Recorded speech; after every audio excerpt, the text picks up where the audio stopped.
In our next community conversation, we are joined by Paige DiPirro, Program Coordinator for the Community Mental Health and Wellness Coalition.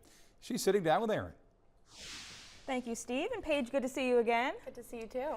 Thank you. So I know before the election, obviously the election was Tuesday, and before the election we had spoken about how you, the Community Mental Health and Wellness Coalition was hosting election wellness hours before the election and after. So now we're in that after post-election stage. So the election's over. Some people still may be feeling, some anxiety or stress.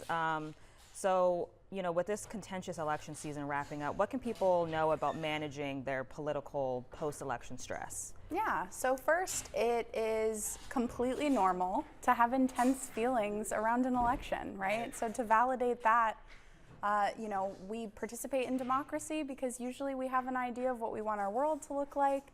And there can be a process of grief or celebration that folks go through when we enter contentious cycles like the one we just went through. So it's normal to have these feelings and to create some space for them and allow some processing. Right, absolutely. And what can people do to stay well and to, just, practice self-care and make sure that they're staying mentally, physically, emotionally healthy and okay during this time?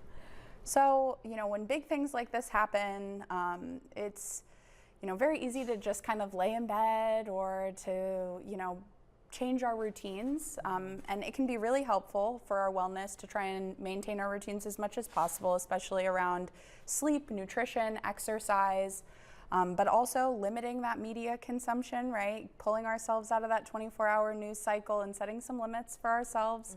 So we don't end up doom scrolling into the early hours of the night. Lean into our communities. Being connected is so healing and therapeutic for us as human beings.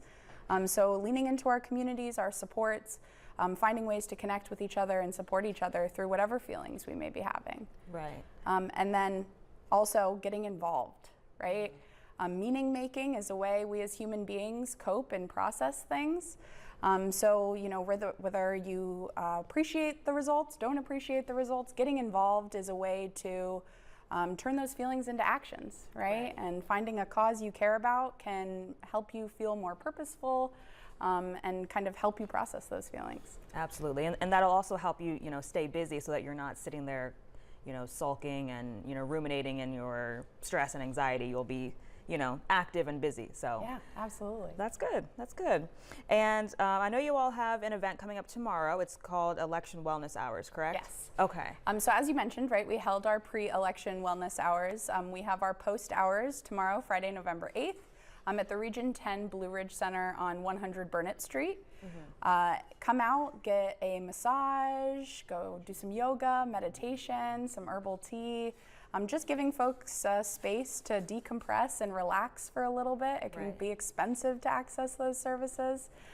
So come on by.